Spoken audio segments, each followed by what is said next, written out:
बंधु भगिनियरे, ये क्षेत्र देश के सबसे उपजाऊ क्षेत्रों में से एक है। यहां जिस प्रकार फसलों की वैरायटी, क्रॉप की वैरायटी पाई जाती है, वो इस क्षेत्र को एग्रीकल्चर हब के रूप में पहचान देता है।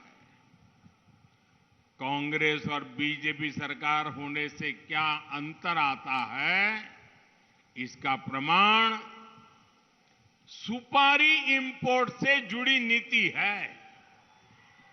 अब आप ये सुपारी इंपोर्ट की कांग्रेस की नीति और बीजेपी की नीति की तुलना कीजिए, तो आपके यहां के किसानों के लिए हमारे दिल में क्या जगह है, वो आपको पता चलेगा। और अभी नहीं, मैं जब गुजरात का मुख्यमंत्री था, येदियुरप्पा जी यहां कर्नाटका के मुख्यमंत्री थे और सुपारी पर बड़ा संकट आ गया।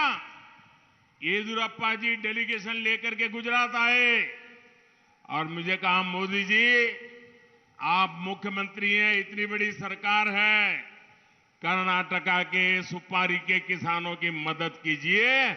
और मुझे खुशी है, मैं मुख्यमंत्री था तब भी मैंने येदियुरप्पा जी ने जो कहा वो सारा कर दिया था। दोस्तों,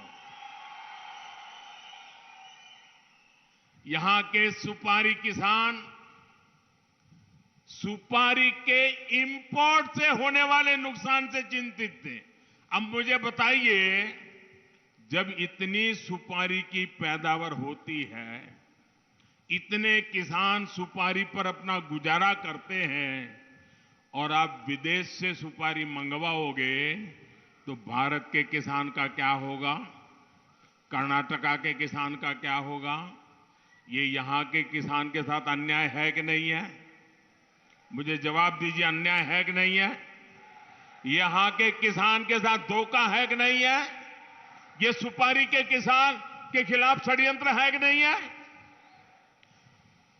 उन्होंने विदेशों से कम कीमत वाली सुपारी इंपोर्ट से करने का निर्णय कर लिया और हमारे किसानों की कमाई, इनकम कम होती गई। लेकिन कांग्रेस की सरकार ने इस पर कोई ध्यान ही नहीं दिया। आपने 2014 में मुझे दिल्ली में भेजा, आपकी सेवा करने का अवसर दिया। 9 ईयर पहले सुपारी पर मिनिमम इंपोर्ट प्राइस MIP सिर्फ 100 रुपीज पर केजी के आसपास थी। 100 रुपीज पर केजी था। हमने सोचा कि ये तो मेरे कर्नाटका के किसानों को मार देगा। हमने हिम्मत की, दुनिया के लोग राजी हो नाराजी हो परवाह नहीं की। हमने आज सुपारी का minimum import price 350 rupees per KG कर दिया। तो कोई बाहर से लाने की हिम्मत ही नहीं कर रहा है। इतनी कीमत से कोई ला ही नहीं सकता है। फायदा किसको हुआ? कर्नाटका के किसान को हुआ, सुपारी वाले किसान को हुआ। यानी हमने MIP को 3 गुना से अधिक बढ़ाया है ताकि कर्नाटका के सुपारी किसानों को कोई परेशानी न हो।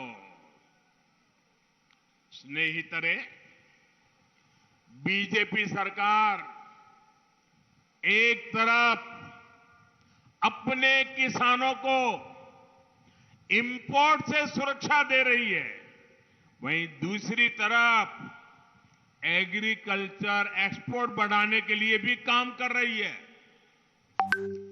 कांग्रेस की सरकारों के दौरान हमारा एग्रीकल्चर एक्सपोर्ट बहुत ही सीमित था, लेकिन आज भारत दुनिया के टॉप 10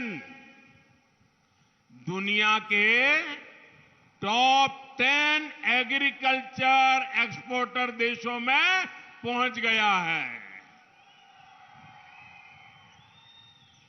कोरोना काल में भी भारत ने रिकॉर्ड एग्रीकल्चर एक्सपोर्ट किया है और जिसका सीधा सीधा लाभ ये मेरे रायता बंधुओं को हुआ है, मेरे किसान भाइयों को हुआ है। बीजेपी सरकार बीज से लेकर बाजार तक हर प्रकार की सुविधा किसानों को दे रही है। पिछले 9 वर्षों में 2000 से अधिक, 2000 से ज्यादा हमने बीज की वैरायटी, नई वैरायटी किसानों के लिए उपलब्ध कराई है। 9 साल में 2000 नई वैरायटी बीज की, ये भी अपने आप में एक रिकॉर्ड है। बड़े बड़े संकटों के बावजूद हमने देश में फर्टिलाइजर की कमी नहीं होने दी। रूस, यूक्रेन संकट के कारण दुनिया में फर्टिलाइजर की कीमतों में रिकॉर्ड वृद्धि हो गई, लेकिन हमने देश के किसानों पर इसका बोझ नहीं पड़ने दिया। यूरिया की बढ़ती कीमतों की वजह से 2 लाख करोड़ रुपीज, 2 लाख करोड़ रुपए, उससे भी ज्यादा का बोझ जो किसानों पर पड़ने वाला